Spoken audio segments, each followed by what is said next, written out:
అందరికీ నమస్కారం. 2019లో పిన్నెల్లి రామకృష్ణారెడ్డి గారి గెలుపుకి ప్రధాన కారణంలో కూడా మేనిఫెస్టోలో మనకి వీరుల గుడి అయితే మెన్షన్ చేయడం జరిగిందనమాట. వీరుల గుడి తను రాగానే అధికారం చేపట్టిన వెంటనే వీరుల గుడిని ఎంతో డెవలప్ చేస్తానని మాటిచ్చి హామీ ఇచ్చి మేనిఫెస్టోలో కూడా మెన్షన్ చేసిన గుడి ఇదే అనమాట. ఆయన అధికారం చేపట్టి ఇప్పటికే 5 ఏళ్ళు అవుతుంది.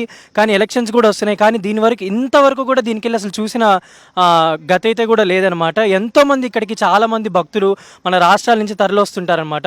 వాళ్ళకి కనీస సదుపాయాలు కూడా ఆయన కల్పించలేకపోయారు. ఇక్కడున్న వాగుని వాడుకునే ఫెసిలిటీ కూడా చేయించలేకపోయారు. ఈ 5 ఏళ్లలో ఇది శిథిలావస్థకు చేరేదాకా అసలు ఆయన కనీసం పట్టించుకున్న దాఖలాలు కూడా లేవు.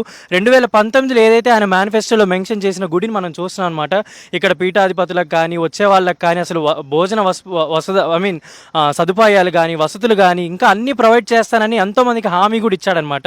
కారంపూడిలో అంటే ఆయన గెలవడానికి ఏదైతే ఫస్ట్ మేనిఫెస్టోలో మెన్షన్ చేశారో ఇదే ఆ గుడి అనమాట. కనీసం దీనికి ఒక మినిమం వసతులు కూడా ఆయన కల్పించలేకపోయాడు. 2019 నుంచి 2024 వరకు చూసుకుంటే కనీసం ఏమాత్రం ఎక్కడ వేసిన బోర్డులు అంటే అంతకుముందు అధికారంలో ఉన్న టీడీపీ వాళ్ళు చేసిన పనులు తప్ప ఇక్కడ కొత్తగా చేసిన పనులు అయితే ఏవీ లేవు.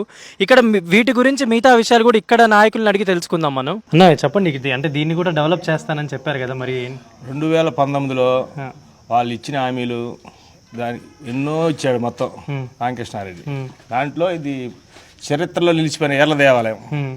ఈ దేవాలయానికి ఎప్పుడో ఎంతో చరిత్ర ఉన్నది. దీనికి ఆ గ్రౌండ్ కానీ ఈ గుడికి శిథిలావస్థలో ఉంది.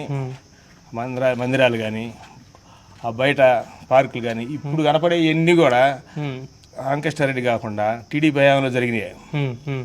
పెయింటింగ్లు కానీ రీమోడలింగ్ మొత్తం పురావస్తు శాఖ వాళ్ళు సెంటర్లో ఫండ్స్ తోటి ఆ ముందు ప్రహరీ కానీ చుట్టూరు ఆర్సీలు కానీ ఇవన్నీ కూడా అప్పుడు ఎమ్మెల్సీ టీజీ కృష్ణారెడ్డి టీడీపీ హయాంలో ఈ గ్రౌండ్ మొత్తం ఈ ఉన్న డెవలప్మెంట్ కూడా ఇక్కడ కన్నమదాస్ మందిరం కమ్యూనిటీ హాలు ఇవన్నీ కూడా సాపకూడు కోసం అది సపరేట్గా పెట్టింది. అది ఆయన 2019లో దీనికి నిధులు తీసుకొస్తారు హామీ ఇచ్చాడు, మేనిఫెస్టోలో పెట్టాడు.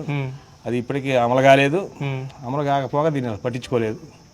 కనీస సదుపాయాలు కూడా లేవు. ఇక్కడ తెన్నాళ్ళు వచ్చినప్పుడు మేము దీని డబ్బులకు చాపకుడి కోసం అప్పుడు జడ్పీ చైర్మన్గా ఉన్నప్పుడు మేము నిధులు కూడా రెగ్యులర్గా ప్రతి సంవత్సరం ఏళ్ళగుడి తెన్నాల రోజు ఇక్కడికి జియో పాస్ చేసాం.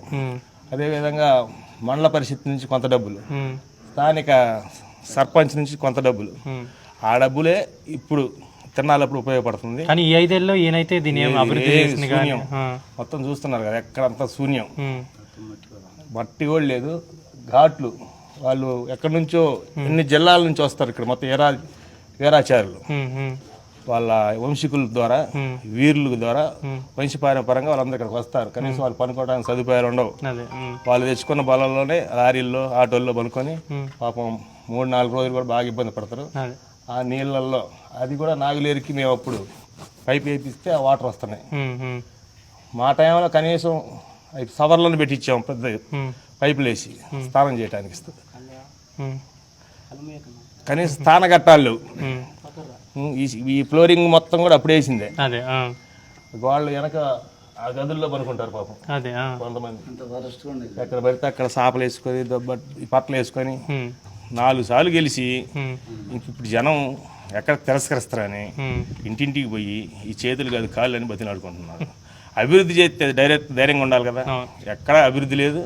2019 ఎన్నికల్లో పిన్నెల్లి రామకృష్ణారెడ్డి ఓట్ల కోసం ఈ వీర్ల దేవాలయాన్ని పర్యాటక కేంద్రంగా తీర్చిదిద్దుతానని, వీర్ల దేవాలయాన్ని అన్ని రంగాలుగా అభివృద్ధి చేస్తానని చెప్పి, అదేవిధంగా తిరునాళ్ళకు వచ్చే భక్తులకు సకల వసతి సౌకర్యాలు కల్పిస్తానని చెప్పి మోసపూరితమైన వాగ్దానాలు చేసి ఓట్లు అయితే దండుకున్నాడు. కానీ ఈ 5 సంవత్సరాల కాలంలో కనీసం ₹1 పని కూడా ఈ దేవాలయం అభివృద్ధికి ఈ రామకృష్ణారెడ్డి చేయకపోగా ప్రతి సంవత్సరం భక్తులు లక్షలాదిగా వస్తారు తిరునాళ్ళకి. 5 రోజుల పాటు జరుగుతుంది వీర్ల తిరునాళ్ళ.